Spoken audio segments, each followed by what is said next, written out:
Hello students, कैसे हैं आप सभी। मैं मुकेश मिश्रा। आज मैक्रो इकोनॉमिक्स का हम सेकेंड यूनिट स्टार्ट करने वाले हैं। इससे पहले हमने फर्स्ट यूनिट के सभी टॉपिक कंप्लीट कर चुके हैं। हाँ, इसके कुछ छोटे छोटे टॉपिक्स हैं जो अभी हमने कवर नहीं किया है, बिकॉज उसके लिए आपको बुक चाहिए, और जब आप लोगों के पास बुक्स अवेलेबल हो जाएंगी तो हम बुक से उन छोटे टॉपिक को भी कवर कर लेंगे यूनिट फर्स्ट के। बाकी नेशनल इनकम में कोई बहुत ज्यादा टॉपिक नहीं छूटा हुआ है हमारा, ठीक है। तो आज हम सेकेंड यूनिट स्टार्ट करने वाले हैं, मनी एंड बैंकिंग। इस यूनिट में सिर्फ दो चैप्टर है हमारे, एक मनी चैप्टर 5 और एक बैंकिंग चैप्टर 6। तो आज हम चैप्टर 5 से स्टार्ट करेंगे, ठीक है। तो आइए चैप्टर 5 मनी सबसे पहले हम स्टार्ट कर रहे हैं, जिसके अंदर टॉपिक है हमारा फर्स्ट, बार्टर एक्सचेंज। तो बार्टर एक्सचेंज क्या होता है फ्रेंड्स?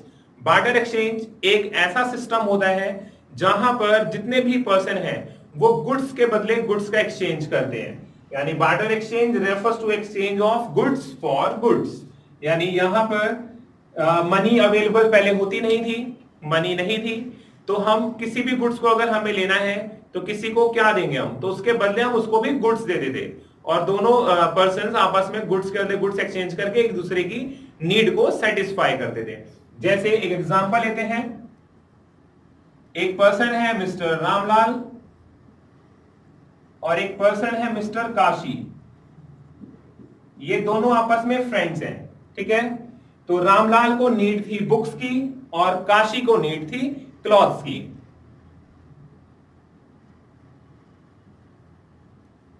तो रामलाल के पास है क्लॉथ्स और काशी के पास है बुक्स। रामलाल को क्या चाहिए? बुक्स। काशी को क्या चाहिए? क्लॉथ्स। तो यहां पर क्या होगा, रामलाल काशी को दे देगा क्लॉथ्स और काशी रामलाल को दे देगा बुक्स। इन दोनों के नीड्स अपने आप ही सेटिस्फाई हो जाएंगी। इस तरह से ये दोनों एक दूसरे को गुड्स के बदले गुड एक्सचेंज करके अपनी डिमांड या अपनी नीड्स को सेटिस्फाई कर देते। इसी सिस्टम को हम बोलते थे बार्टर एक्सचेंज। जिस इकोनॉमी के अंदर बार्टर एक्सचेंज होता है उसको हम बोलते हैं CC economy, commodity commodity economy. Okay, तो हम नेक्स्ट टॉपिक देखते हैं, लिमिटेशंस ऑफ बार्टर एक्सचेंज। जब पहले इतना बढ़िया बार्टर सिस्टम चल रहा था, यानी लोग गुड्स के बदले गुड्स का एक्सचेंज कर रहे थे, तो इसको खत्म क्यों किया गया? हम मनी लेकर क्यों आ गए? हमने क्यों फिनिश किया? क्या प्रॉब्लम्स थी ऐसी जिसके लिए हमने इसको फिनिश कर दिया? उसी की लिमिटेशंस या प्रॉब्लम्स हम इस टॉपिक के अंदर पढ़ेंगे, जिसके अंदर सबसे पहले है lack of double coincidence of wants. यानी उस वक्त क्या होता था, जैसे यहां पे हमने एग्जांपल लिया था रामलाल और काशी का। रामलाल को क्या चाहिए था? बुक्स, और काशी को चाहिए क्लॉथ्स। अगर काशी के पास बुक्स नहीं है और इसके पास है मिल्क, तो क्या इन दोनों के बीच में अब ट्रांजैक्शन हो पाएंगी? अब इन दोनों के बीच में ट्रांजैक्शन नहीं हो पाएगी, क्योंकि रामलाल को तो बुक्स चाहिए लेकिन काशी के पास क्या है? मिल्क। हाँ, काशी की डिमांड तो पूरी हो जा रही है, इसकी नीड पूरी हो जाएगी क्योंकि उसके पास क्लॉथ्स हैं, लेकिन इसके पास मिल्क नहीं है, जिसकी वजह से इन दोनों के बीच में जो ट्रांजैक्शन है वो फिनिश हो जाएगी। ये दोनों एक दूसरे से अब एक्सचेंज नहीं कर पाएंगे। तो ये पहली प्रॉब्लम आती थी, यानी जो फर्स्ट को चाहिए वो सेकंड के पास होना चाहिए, और जो सेकंड को चाहिए वो फर्स्ट वाले के पास होना चाहिए। दूसरी इसके अंदर प्रॉब्लम थी lack of common measure of value. देखिए उस वक्त क्या होता था, मनी नहीं थी, तो किसी भी दो चीज को एक यूनिट में कन्वर्ट करना, एक ही यूनिट से मेजर करना बहुत ही मुश्किल हो जाता था। अभी तो मनी है, आप क्लॉथ को मिल्क में, मिल्क को राइस में, राइस को व्हीट में इजीली कन्वर्ट कर सकते हैं मनी के बेस पर, कि 5 kg राइस है 100 रुपीज का, तो 100 रुपीज में कितना केजी व्हीट आएगा, ये आसानी से आप मेजर कर सकते हैं, क्योंकि हर चीज की एक वैल्यू अब फिक्स हो चुकी है। लेकिन पहले वैल्यू फिक्स नहीं थी। तो जैसे मान लीजिए अगर रामलाल यहां से लेता है 10 बुक्स, रामलाल काशी से लेता है 10 बुक्स, तो उसके बदले ये कितने क्लॉथ्स देगा इसे? वो 10 बुक्स के बदले उसे कितने क्लॉथ्स देगा? ये तो पहले भी बिल्कुल फिक्स ही नहीं था, क्योंकि पहले कोई मनी नहीं थी। तो इस वजह से क्या हुआ कि ये कॉमन मेजर ऑफ वैल्यू का काम नहीं कर पाया। जैसे एक और एग्जांपल लेते हैं, मान लीजिए मिस्टर ए है और मिस्टर बी। मिस्टर बी को चाहिए गोल्ड और मिस्टर ए को चाहिए व्हीट। तो मिस्टर बी ने मिस्टर ए को क्या दिया, व्हीट, कितना 10 केजी, और मिस्टर बी ने कहा भाई मुझे गोल्ड चाहिए, तो इसके बदले आप मुझे 10 केजी गोल्ड दे दो। तो क्या ये पॉसिबल है?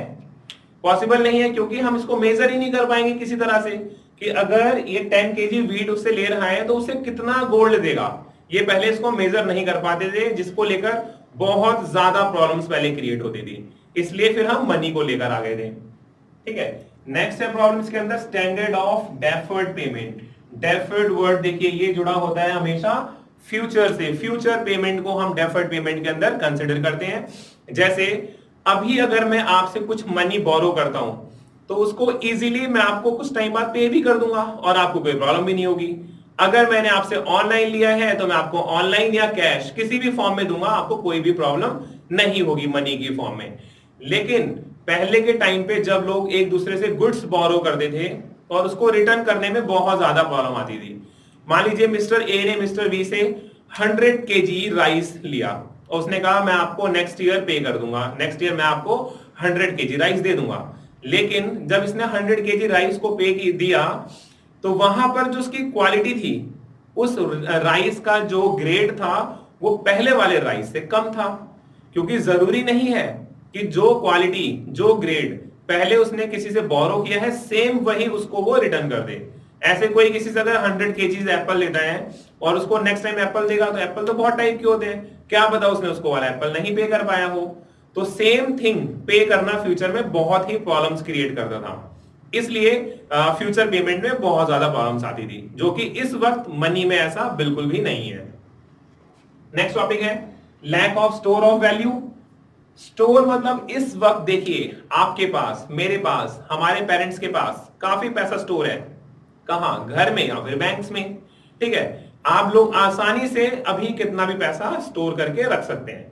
लेकिन पहले के टाइम पे बात कर रहे हैं हम गुड्स की, क्योंकि उस समय मनी तो होती नहीं थी, गुड्स के बदले गुड्स एक्सचेंज करते थे। तो उस वक्त बहुत सारी ऐसी गुड्स होती थी जिनको स्टोर करने में बहुत ज्यादा प्रॉब्लम्स आती थी। जैसे मान लीजिए कुछ गुड्स होती हैं जो पेरिशेबल होती है नेचर में, यानी अचानक से बहुत जल्दी जल्दी खराब हो जाती हैं। जैसे टोमेटो को आप बहुत ज्यादा स्टोर नहीं कर सकते, बहुत सारे फ्रूट्स हैं जिनको आप बहुत लंबे समय तक स्टोर नहीं कर सकते। फर्नीचर आप कैसे, पहले तो यार जगह ही नहीं होती थी रहने के लिए, प्लेस नहीं होते थे रहने के लिए, ऊपर से कच्चे मकान होते थे, घरों से पानी गिर रहा है, आपने फर्नीचर स्टोर करके रख लिया है, चेयर टेबल, वो भी खराब हो रहा है। तो बहुत ज्यादा प्रॉब्लम आती थी पहले गुड्स को स्टोर करने के लिए। लेकिन अब मनी के आने से हम इन सब चीजों को आसानी से स्टोर कर सकते हैं। तो ये थी हमारी कुछ प्रॉब्लम्स बार्टर एक्सचेंज की, ठीक है, जिसको हम इसकी लिमिटेशंस या फिर प्रॉब्लम्स में काउंट करते हैं। अब फिर इन सभी प्रॉब्लम्स को खत्म करने के लिए क्या आ गया, मनी। मनी इन सभी प्रॉब्लम्स को फिनिश कर दिया। मनी क्या होता है? मनी कोई भी एक ऐसी चीज होती है जो जनरली एक्सेप्टेड होती है, medium of exchange, measure of value, store of value and measure for standard of deferred payment. यानी कोई भी ऐसी चीज जिसको आप मीडियम ऑफ एक्सचेंज की तरह यूज कर सकते हैं, जिसकी वैल्यूज, जिससे आप सभी चीजों की वैल्यू को मेजर कर सकते हैं, स्टोर करके रख सकते हैं और फ्यूचर पेमेंट करने में भी बहुत आसान होती है, उसको हम बोलते हैं मनी। इस वक्त मनी क्या है? Coins, currency notes, cheques, bill of exchange, इस तरह से बहुत सारी चीजें हैं जिससे हम एक दूसरे से इजीली एक्सचेंज कर पाते हैं। ठीक है, तो कोई भी ऐसी चीज जिससे हम इजीली एक्सचेंज कर सकते हैं, किसी भी चीज की वैल्यू को मेजर कर सकते हैं, फ्यूचर में पेमेंट करना बहुत ही आसान हो जाता है, उसको हम मनी बोलते हैं। ठीक है, फिर लास्ट टॉपिक है हमारा आज का मनी सप्लाई। मनी सप्लाई क्या होता है? मनी सप्लाई एक ऐसा स्टॉक कॉन्सेप्ट है जिससे हमें पता चलता है कि एक पर्टिकुलर पॉइंट ऑफ टाइम में एक इकोनॉमी में जितनी भी पब्लिक है उसके पास कितनी मनी स्टोर है। यानी एक पर्टिकुलर पॉइंट ऑफ टाइम में एक देश में जितना पैसा देश की जनता के पास होता है उसको हम बोलते हैं मनी सप्लाई। और नेशनल इनकम में हम लोगों ने जाना था कि एक पॉइंट ऑफ टाइम पे मेजर की जाने वाली चीजों को हम स्टॉक बोलते हैं। तो इसलिए मनी सप्लाई भी क्या है? एक स्टॉक कॉन्सेप्ट है। और आपके इस चैप्टर के अंदर मनी सप्लाई को मेजर करने के भी कुछ इंटरेस्टिंग मेथड्स हैं या फिर मेजरमेंट है जिससे हम मेजर करते हैं मनी सप्लाई को। तो इसको करेंगे हम कवर अपनी नेक्स्ट वीडियो में। मिलते हैं नेक्स्ट वीडियो में।